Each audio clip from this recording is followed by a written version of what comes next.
lighting Not and staying on. You see it? There you go. Yeah, okay, good to go. Okay, we'll call the meeting to order after a little technical difficulty, and we'll start with the pledge. I pledge allegiance to the flag of the United States of America and to the republic for which it stands, one nation, under God, indivisible, with liberty and justice for all.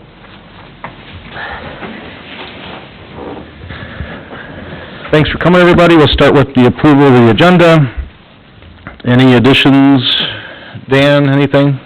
No. Wayne? No. Mr. Administrator? I do have one small switch, K3, we move that to L4 and make that a labor negotiations session. Okay. And then also, I do have another item, but I'll just talk about that during my report, so. Okay, thank you. At the one item Oh, for the sure. consent agenda? Nancy's got that consent agenda item also. Yep, Yeah, you I've got this. should review that Yep. also. Chris already had that. Yep, I'll get to that. Anything, Lonnie? No. Mel, you're with us remotely, anything? Yeah, no, nothing from me. Okay, and then we're gonna add under A2E, sorry, yep, A2 in the consent agenda, E, the resolution decertifying delinquent claims to the county auditor, those just came through today, so those will be there for the consent agenda, and everybody has that in front of them. Entertain a motion to approve the agenda as changed. I'll make that motion. Second. Thank you, all in favor? Aye. Opposed? Motion carries. On the consent agenda, any questions on the consent agenda? Comments?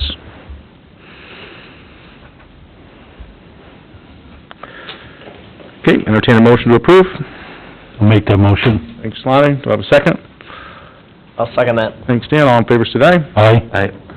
Opposed? Motion carries. Visitors, I don't have any cards. Down to E, public hearing. Chaotic Good Brewing application for brewer off-sale liquor license. That's on, let me get this pulled up here really quick.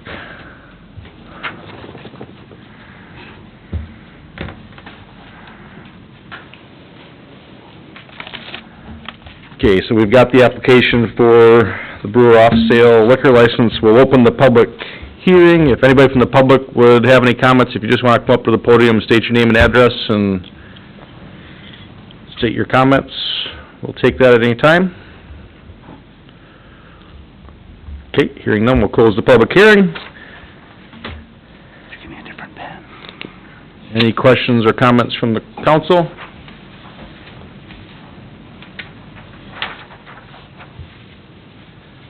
Okay, looks like everything's in good order, everything's Based on our city- review, staff recommended approval for Yep. this. Okay.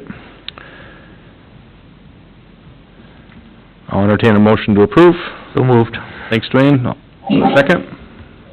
I'll second. Thanks, Mel. All in favor, say aye. Aye. Opposed? Aye. Motion carries unanimously. Thank you. Well, the next one is, committee reports. Approve the recommendation for aquatic center wages for manager and supervisors. Anything from the park board on that, Dan? The raise, if anybody was curious, if it didn't show, was equals 8 cents per hour per employee. Okay. Other than that, we asked the board, the council to approve that we wanted to bring everybody back that was supervisor or manager last year, which is stated in there who they are, so. Okay. Any questions for Dan on that, the park board? Okay, entertain a motion for approval. I'll make that motion. Thanks, Dan. Do we have a second? I'll second it. Thanks, Lonnie. All in favor? Aye. Opposed? Motion carries unanimously. Thank you. Approve park board, let's see, park board recommendation for hiring the manager and supervisors. Manager Josh Mitchell, sorry, I can't see. Supervisors Abby Root, Christine Farnberg, Madeline Larson, Brody Heggie, Destiny Anderson, and Melissa Seljan. I'll make a motion to approve the hiring of the manager and supervisors. Do I have a second? I'll second. Thanks, Mel. All in favor, state aye. Aye. Opposed? Motion carries. On the G, EMS plan. That's the second viewing of this here. I'd like to thank the Emergency Management Subcommittee for working on that and staff for putting that together. Dwayne, you had a comment, or we were talking before about... Yeah, and I just made the inquiry as to whether, in the absence of the mayor, whether by default the pro temp mayor, assumes the mayor role, and it isn't specifically detailed in the plan, so I just wonder if we should add that. I don't know that we discussed it at the EMS meeting, Lonnie. I don't We remember didn't. discussing that, but I don't No. think that that would be a problem. I don't know, Mel, if you've got anything that you can think of? No, I don't have anything to add. We definitely didn't discuss who would be in charge in the absence of the mayor, at all. Yeah, no, that's a good catch, and, I don't have any objection to it. No, We can I make don't that either. amendment, and if you'd like, I can bring it back, or, you know, we can approve it with that amendment, and I'll just have that in the record. I think we can approve it with the amendment, because as Lonnie said, this is gonna be a working document, so Right. we'll have amendments down the road too, so Absolutely. Yep, might as well go ahead and do it. Mm-hmm. I agree. Yep. So amend, okay. And I'll just, take a look, and I mean, I would imagine at the beginning of the document, we'll have probably added a sentence that just states that in the absence of the mayor, for example, if he's on vacation or something like that, and he's Yeah. not in community, I mean, I know that's happened before, that you know, the council, president or the vice mayor, however you wanna call it. However you wanna call it, yeah. Right, would be the one that would assume that role until, such a time that someone else is designated. Yep. If that sounds good. Okay. Is there anything else that anybody had on that? No, Dan, anything? Nope. Lonnie? Nope. No? No, Okay. So then, I've been talking with Tim, I talked to some other people, different community, different people. So I think what I'm gonna do for now is just leave it like it is, and then that way we can designate the coordinator based on the emergency. Just 'cause we are a small community, if we designate one person, and that person's out of town, then we gotta go to Plan B. And if something changes in the meantime, we can change that, but that way if we have, you know, I'm looking at the two people that would probably be the most involved, but if we have an emergency that's more law enforcement involved, I wouldn't want to have the chief pulled from the law enforcement, same thing if there's more fire involved, you know, we could determine the person who would be the freest and most appropriate at the time, so, if that makes sense to everybody. Yep. Any questions on that, or is that all right with you? Okay. All right, so I'll make a motion, or I'll entertain a motion to approve the EMS plan as amended with the mayor pro tem language. I'll make that motion. Thanks, Lonnie. Do we have a second? second. Thanks, Mel. All in favor, say aye. Aye. Opposed? Motion carries. Number 2, snow plowing policy. This is in your packet as well. I'm gonna start with this one. I totally understand, I mean, I get the good work, all this stuff. Personally, I'm just gonna go through a few things. Snow accumulation of 3 inches or more, that's too much, needs to be less. Okay. This is my opinion, everybody else is gonna have a chance to chime in on this. The policies are fine on this, but every snow is different. Yes. I mean, we get an inch of snow, it's wet stuff, and the temperature's gonna fall. We need to scrape that off, because otherwise we're gonna have an inch of ice. So, I think we need to provide, you know, policy's fine, more of a guideline is where I would look at it.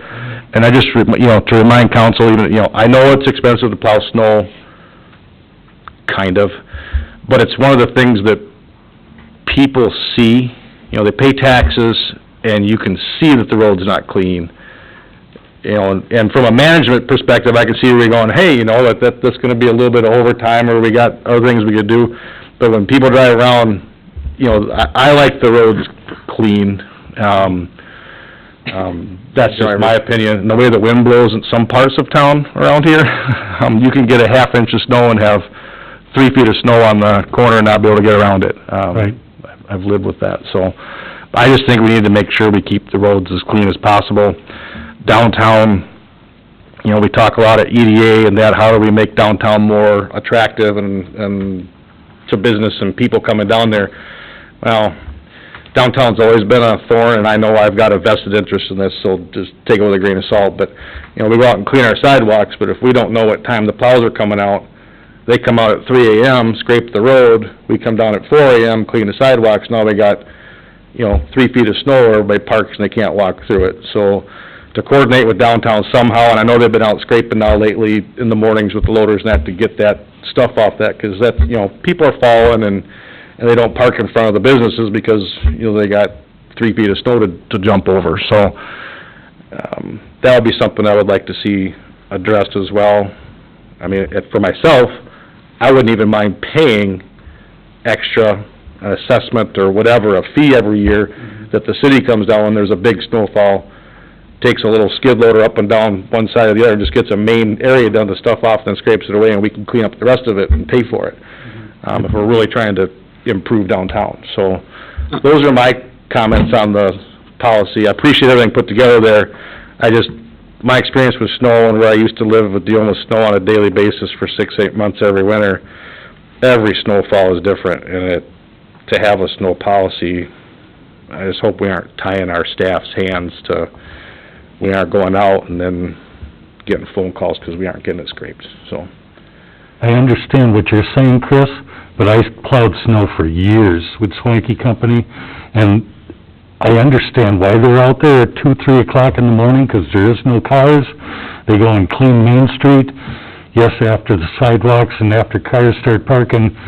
Snow gets put back out in the street, but it is almost impossible for them to come back and clean up after the sidewalks have been done if cars are already parking there. It almost gets to be more of a hazard, because they're pushing it along, there's a car in the way, they have to swing out, now there's a huge pile left by that car. And it depends on when the snow starts, when it stops, but I agree, the 3 inches should be taken out.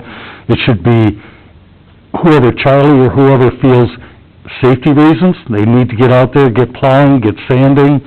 You can't go by inches, 'cause it depends, like you said, if it's wet, if it's slippery, there's a lot of variables. But it's hard to coordinate times to clean Main Street if cars start parking.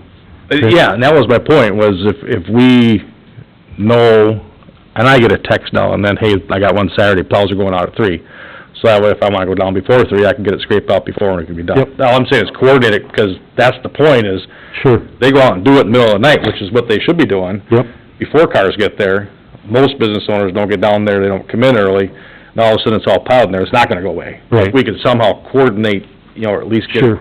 Maybe we could get a text list.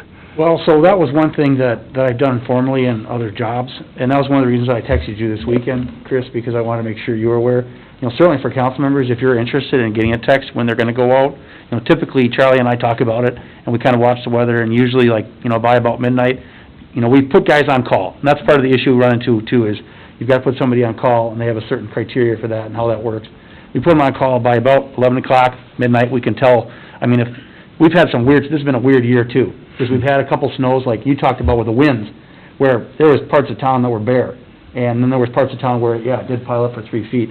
I can certainly see changing that to, at the discretion of the Public Works Director, because that's how it's kind of been. I just think the goal was to try and provide him with some sort of guidance on it. Sure. But we don't want to tie anyone's hands, you're absolutely right there. And then, if we want to expand that list to a larger list, if we talk to downtown businesses especially, because it seems like that's probably the core area where we're having some issues. Yep. Because what'll happen is the guys will go out at 2, 3 in the morning, they'll go clear off Main Street, and then, like you said, people come in at 7, and they shovel it out, or they snow blow it back on, and then the car parks there, and then the whole rest of that day, you can't do anything. And by the time it's been done with that day, it's freezing up. We had some soft snow, some really easy stuff to move, but it ices up just as much as anything after it packs down. So, Yep. That's definitely something we can work on. I think that's a great idea. And, it's easy enough for us to have a list, probably 20, 30 people that are gonna wanna know, hey, we're going out at 2, we're going out at 3. That way they have a good idea. So, Does the city have a broom on the front of a skid loader or a lawn tractor? not to my knowledge at this time. They use skid loaders usually, but they, So like in Pine Island, 'cause I work in Pine Island, so I see this every time it snows, the first thing they do is the city goes right down the main street of Pine Island. I don't know if they charge the businesses, first thing, and they put it out into the street immediately, and then when they plow the street, it's done. Then it's not on... yeah. And I think that's kind of where the mayor was going. Realistically, it's a cost issue. Now, if we want to create a like a special snow district, where we say, okay, you know, X, Y, and Z is cost, but it's gonna save the businesses money and time in terms Yes. of them having to do it themselves, or for them to pay somebody else. So I don't think that there's no value to the business either. Right, You know, no, that's what I'm that could saying, be a- that and could that's be a something we really can good look at, solution. I though. mean, other communities do that. Then you just come in, that's one of the things, they know they're going down to Main Street to do the street. If they just run down there quick with the broom it off, and then go, Yeah, I it's mean, done. one of the issues we run into is that we do have some narrower sidewalks too, and I don't know exactly how wide it is in Pine Island, but some equipment, because of It's the way they wide. built, you know, Oh. because of the way they built downtown here, it's not as wide as, it would make it easier if it was wider. But then, and they use, Light poles. Right, they stick in, so it's Yep. like, you can't, I don't know if a skid loader even fits, probably not. well, they don't use a skid loader up there either. No, they've got, and there is equipment, I know, one of They the use like a- conversations I've had with our electric supervisors, we're looking at picking up a piece of equipment for him this year, and Nancy's familiar with it too, that could be fitted to have basically like a whipper broom, where you whip it out, and it would Yep. go, and I think that's maybe a really good solution, but cost is always gonna be the factor. Well, and that's something you'll have to look at, but, Well, and you're gonna have a chance to talk to you'd wanna talk to the downtown sure. business, Yes. see what the interest is, and Yeah.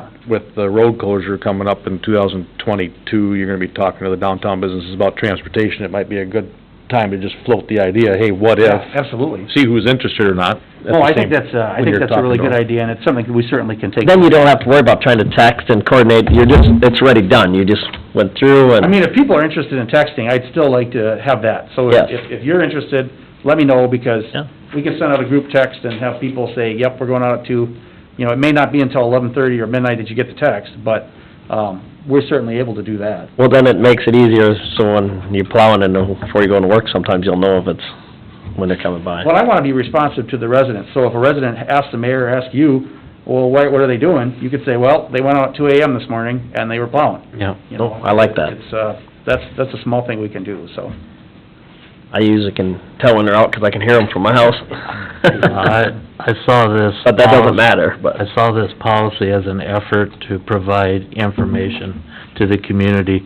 I agree that the quantification of snow or type of snow needs to be removed, but certainly designating what streets are priority.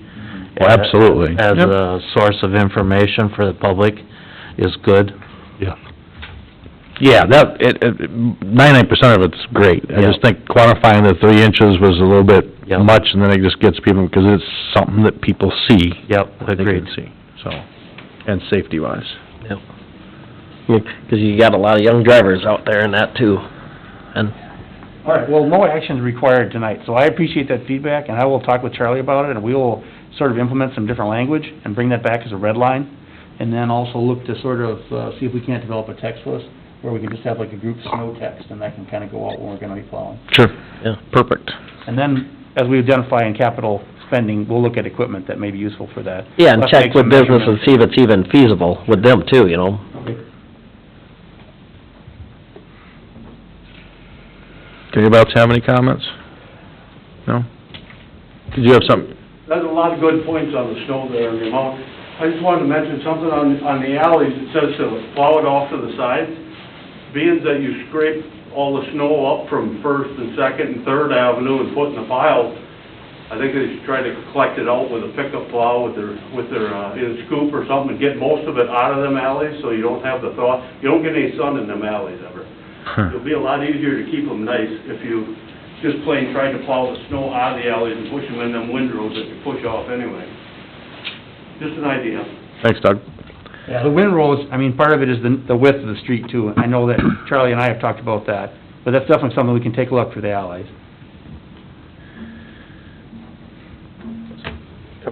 Is there a mechanism where the city announces to the community when the plows are going out?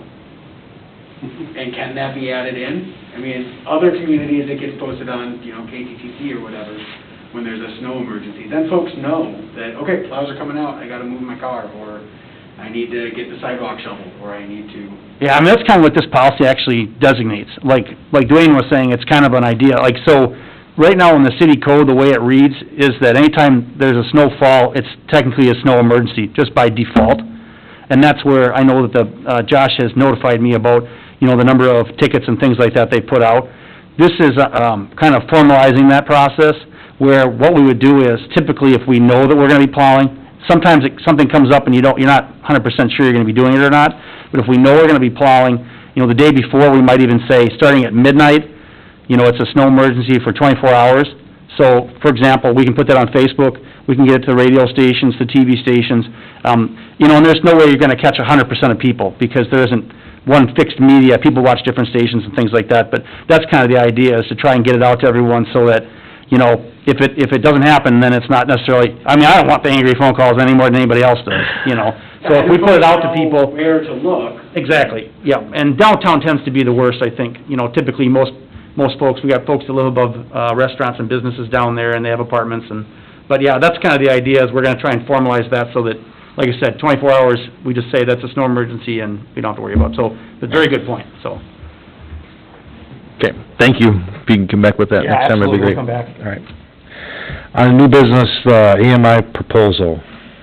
So this is, it's called AMI proposal, and this is, but what I wanted to do is share something. This is just one of the proposals that we're looking at, and more of it to give you an idea of what this is than anything else.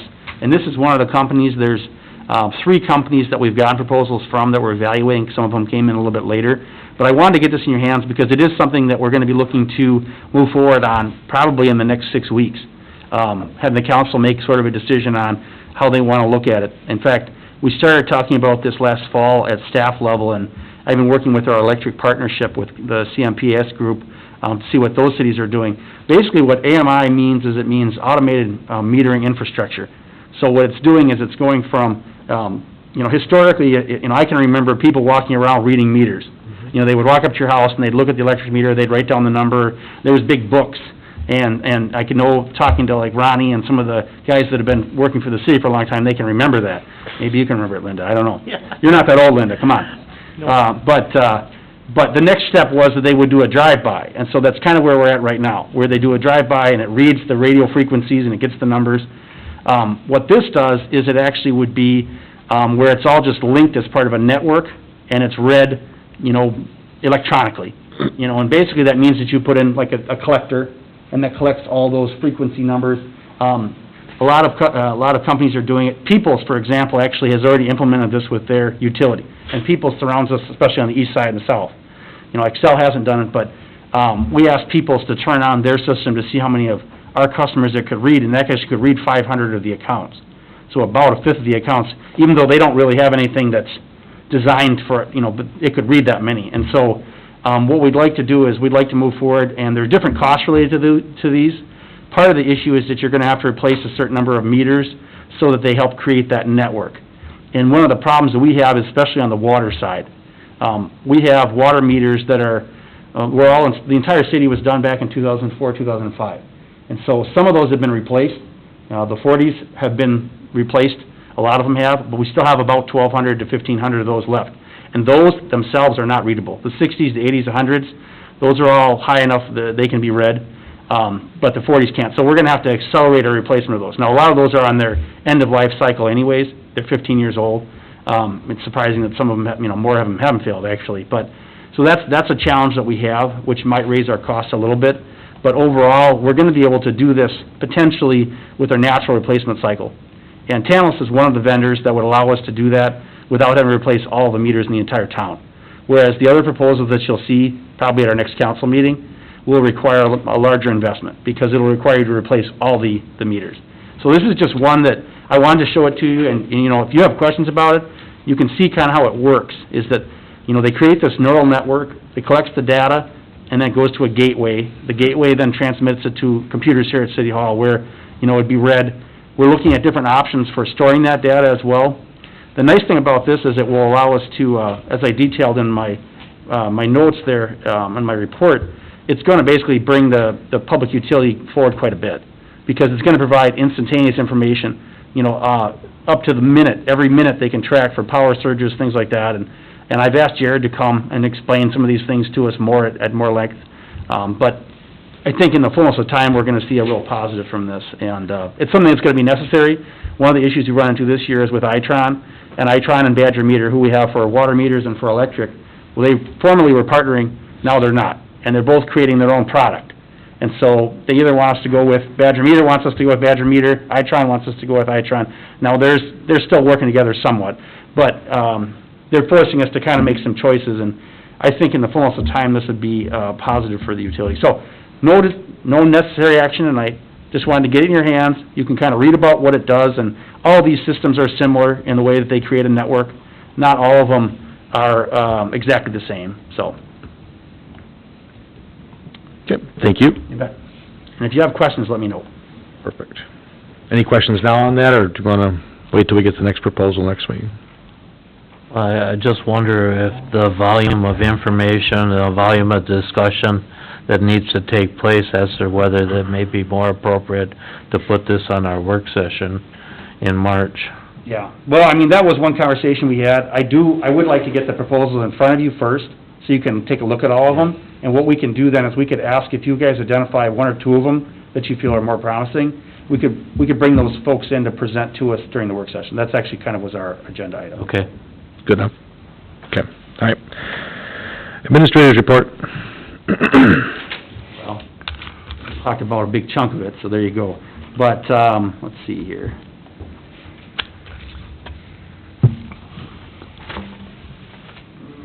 Sorry, I gotta get to my page here.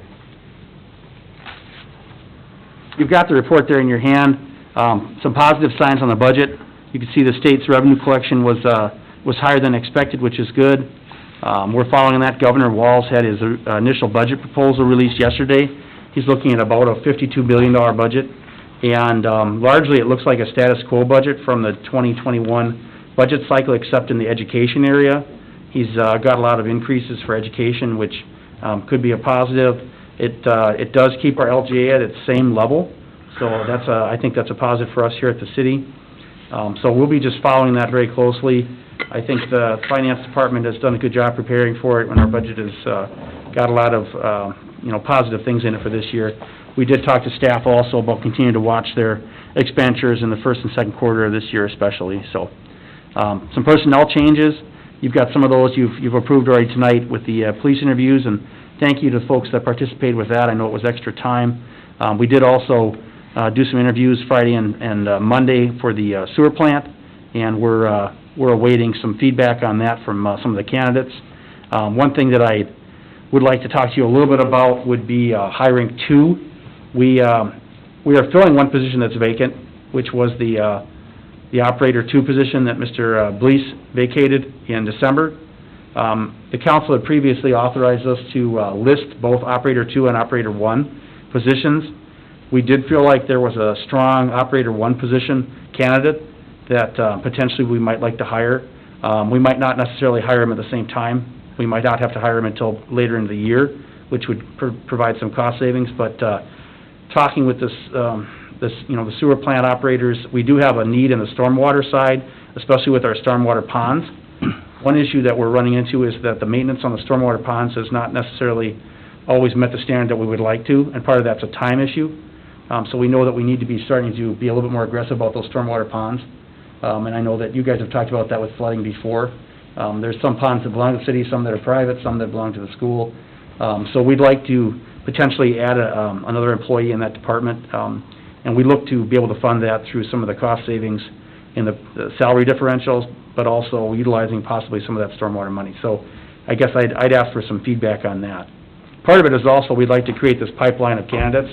We don't often get a lot of good candidates. This time we did get some better candidates. Last time they only had one applicant really for the position. So we felt like it might be something to at least bring to the council level. Would this be then offset when we have retirements? That's correct. We do have, we have one retirement that would be in the next 18 months, and then we have one at the end of 3 years. So we would like to, continue to have those Class A, Class B, Class C, Class D, the licenses, so that as employees move up and we have some retirements, those positions are able to be backfilled. Because we know it's a very competitive environment for the hiring. But, I just wanted to bring that to you, and I'm certainly open to feedback on that. It would not affect the general fund, so that's something to be cognizant of. It would be part of the sewer and stormwater, utilities. But the staff's asked me to bring that to the council, so. Any comments from anybody else? I would say to make a decision on that, bring back exactly what you would want them doing, because if we're gonna add a position, we have to have a position description and all that, and see if we buy into that. Yeah, I'd be looking for the justification for it. Yeah, but before we could, Yeah, no, and that's fine. I just wanna get your initial feedback, because if it's a no, then I'm not gonna spend a lot of time on it. But if we're possibly open to it, we certainly don't have to. You know, it's just a matter of, we did it, Nancy?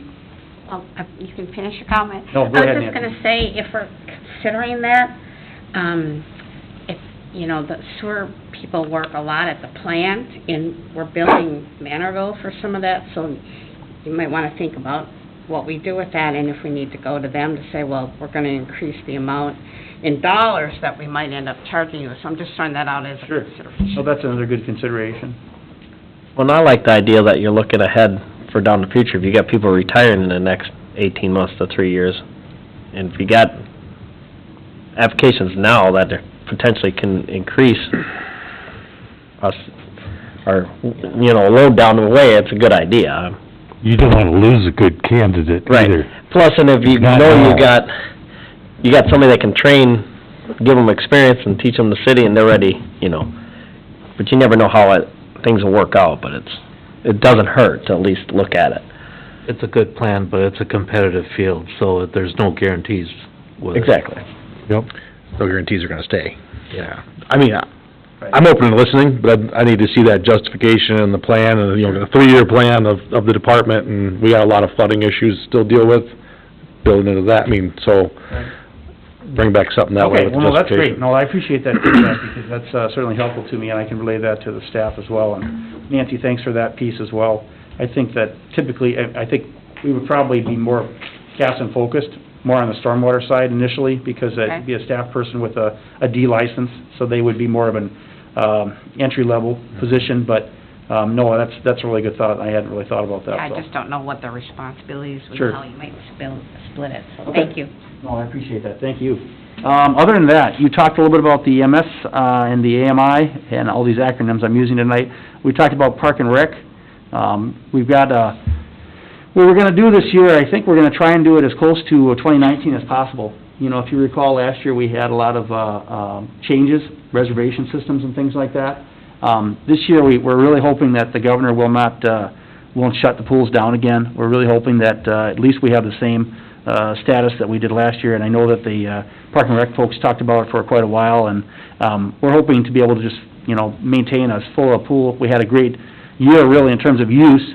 Nancy apprised me that, really the loss last year was, really not markedly worse than the previous year. She's actually got those numbers, I think. You want me to? Sure, Nancy, go ahead. It's just a rough estimate, but, for the aquatic center, a loss of around 110,000-ish, but we had budgeted for a loss of 101,000. So while the makeup of all those numbers might look different because of the unique year we had, you know, it's 10,000-11,000 worse than we anticipated. So just kind of keep that in mind. And we budgeted for that loss. It's, you know, supporting the pool is supported by tax levy, but that just gives you an idea right now is where we think it's going to fall. Right. So in reality, the performance, even with being closed for, you know, additional 15, 17 days. And the loss really- of the family passes. And the loss of the family passes, we actually had a nice warm summer and it did really well. Do you want to mention that we're going to look at advertising? That's another good point. You know, they're looking at advertising. We do have advertising dollars that are budgeted. So we're looking, especially in the Rochester market, in the month of May, we're gonna be doing some focused advertising to try and incentivize and let people know in Rochester, not just in our community, but, you know, advertising so that we get as many of those, folks coming over that are getting the family passes and the out-of-town family passes, usually for us is a real positive on a financial basis, so. Other than that, I've got the legislative issues in there. You could see there, the structure is gonna be kind of weird this year. They're doing most of it remotely, so it's very different from what they've done in the past. With Governor Walz's budget, the House and the Senate, both are gonna have their own budget proposals as well. I don't know what those will look like, but, I expect them to be out over the next month. And then I'm also tracking what kind of legislation, for renewable energy.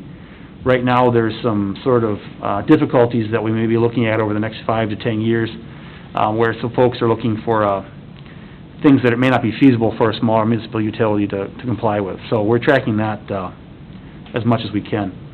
So those are the items I've got in my report, and we've got a few things underneath that, but, if there are any questions on that, any of those items? Questions? Mel, anything?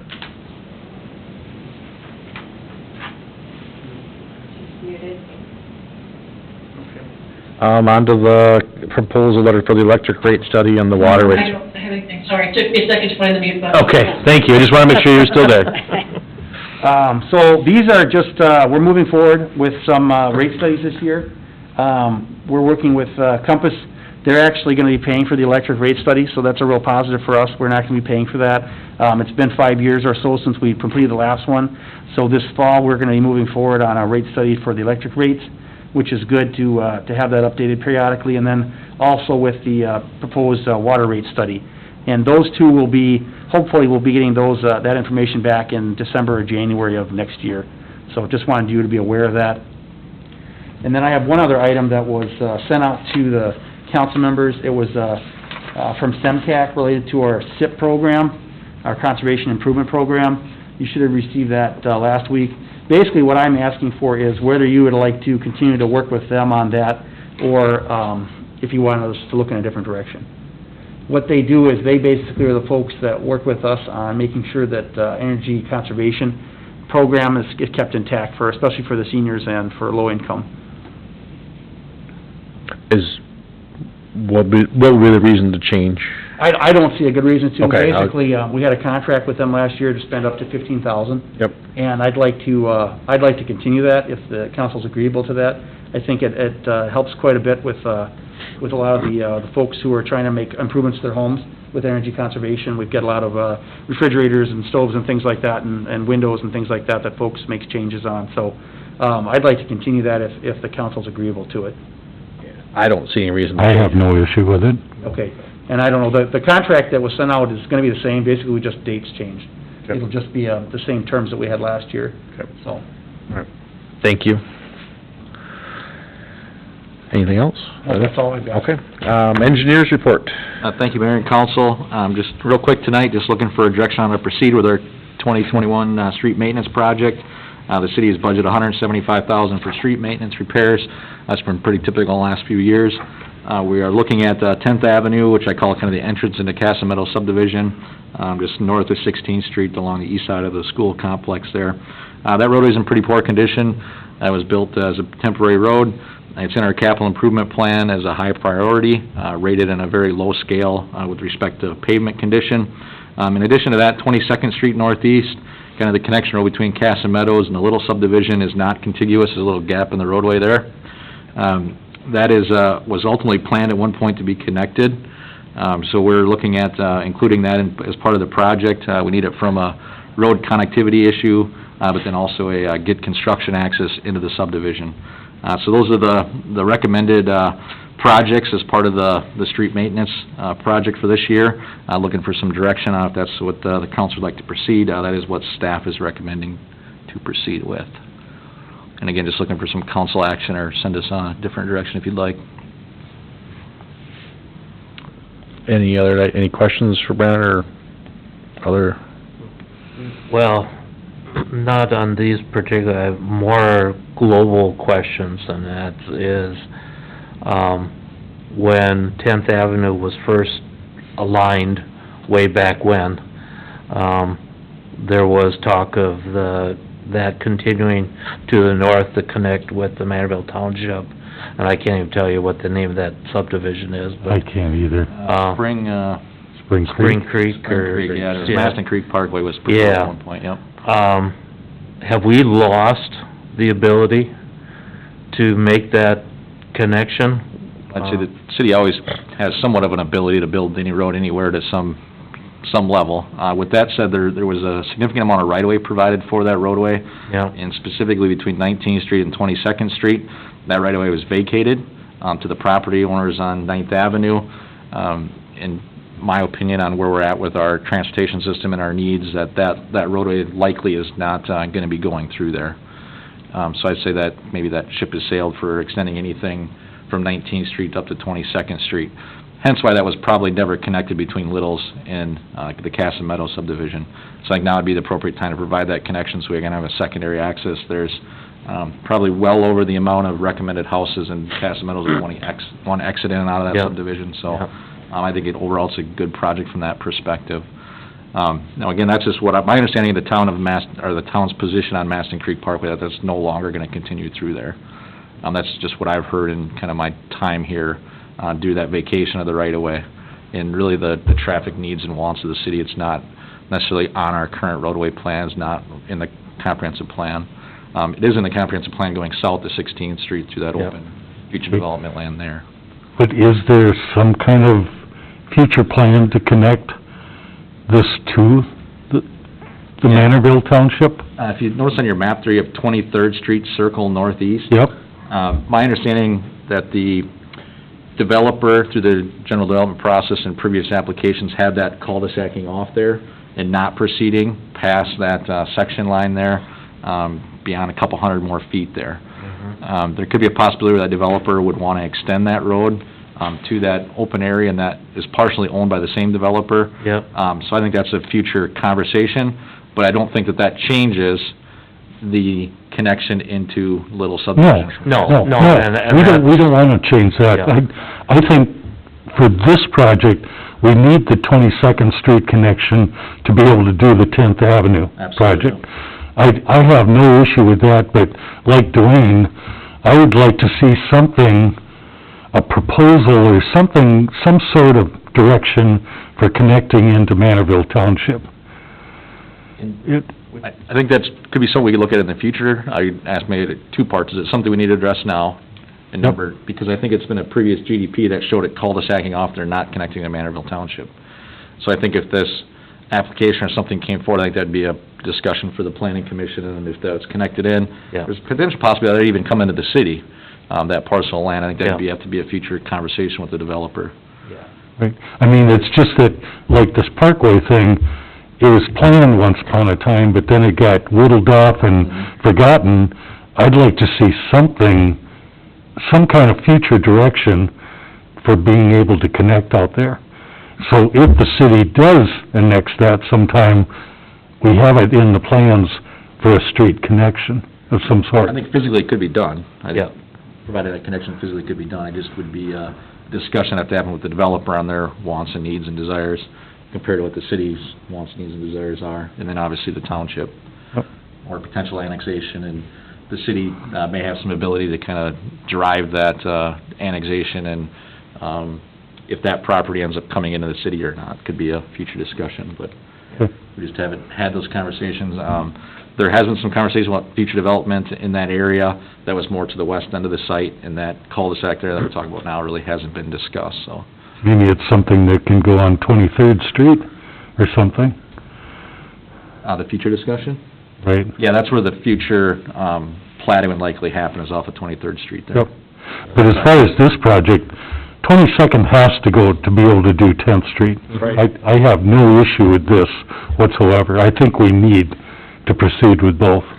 Yeah, and maybe the continuation of that is, going to the west was also a possibility. That land now is owned by the school district, or in their process of purchasing that. So I would say that a connection to the west from Casa Meadows across the school property out to 57 is not likely. I don't think the school would be real receptive of that. But I think that, again, could be a future conversation we have with the school and the developer on if the city likes that connection or not. I'm just not sure if that's real feasible or not, which may be part of the conversation about extending to the north, outside of the city, to provide a third or potentially fourth connection. And if we do the roundabout, the state might have an issue with coming in on 57 too. Potentially, yep. Yes. And we're gonna have a potential school to the north of the current school and another access there, so. Yep. PennDOT in the development through the school process, potential, project there, working that out. So this whole area needs to be a major conversation at the planning and zoning level, to look at this. If you look at the illustration, the map here, where right now the city limits and Manorville Township development is only a couple 100 feet apart. Right? So it's already here. We just need to figure out how we're going to continue it. Yep. So, and I didn't mean to belabor the discussion on this tonight, but I think it's important that the council be made aware, and I think it needs to go back to the planning commission to really focus on this area as to how this is gonna get developed and street alignment. I agree. Okay. Anything else on this specific budgeted item for 2021? No. Okay. I'll entertain a motion to approve. I'll Make a motion. Okay, thanks, Dan. Thanks for the second, Lonnie. All in favor, state aye. Aye. Opposed? Assuming she said yes. Motion carries. She fell off her chair. Motion carries. Well, that was actually Tom opening the refrigerator. I do not oppose. Okay, thank you. That's it, thank you. Thanks, Brandon, appreciate it. Personnel, K1, recommendation for full-time police officer. Thank you, Chief. Is this full-time officer? Justin Just Cordiarty. the full-time officer, Yes. yep. I'd like to recommend him. Councilperson Paris helped with interviews, along with myself and Sergeant Peck, and he was the top scoring candidate. Okay. Any questions for the chief? Okay, entertain a motion. I'll move to approve the hiring. Thank you, Dwayne. Do I have a second? I'll second it. Thanks, Lonnie. All in favor, say aye. Aye. Opposed? Motion carries. Part-time? And part-time is Zach Casper. He was originally one of the applicants about 6 months ago. We just finished up his background investigation. He has no experience. He's been on our reserves for about a year and a half now, and lives in the city of Casson. Good potential candidate. Perfect. Any questions for the chief? Entertain a motion. I'll make the motion that we hire him. Thanks, Dan. Do I have a second? Second. Second. Thanks, Dwayne. All in favor, say aye. Aye. Opposed? Motion carries. And just for the public, these aren't ads, we're just backfilling positions, so thanks for doing that. Thank you. Appreciate it.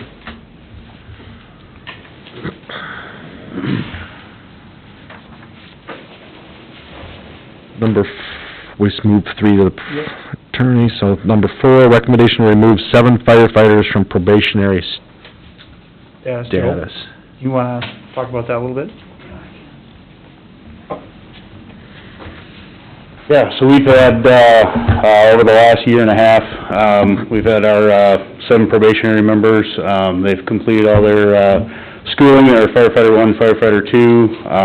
They've completed their state certifications in both the firefighter 1 and firefighter 2, and are certified as EMRs.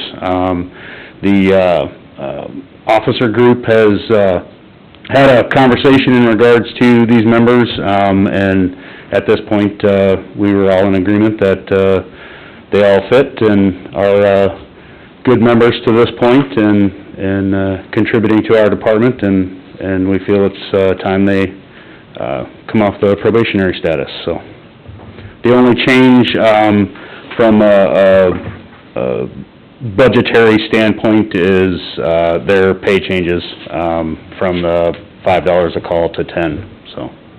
How many officers would that, or how many police or fire officers, firemen and women, would we have then on the staff then, We're at 28. with including these? Yep. Okay. Yep.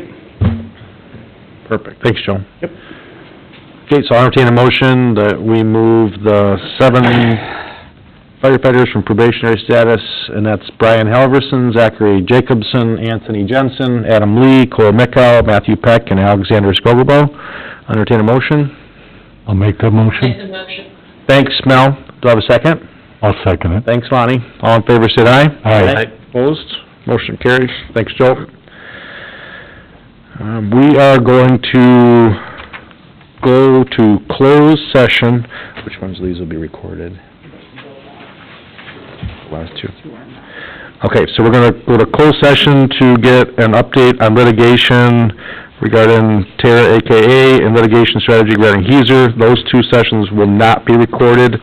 And then we're gonna continue the closed session, the administrator's performance review and a labor negotiation item, and those will be recorded, and we'll reopen the meeting when those are done. So if you're going for the night, thanks for coming, appreciate it, and if not, we'll get you back in when we're done. We'll close the meeting.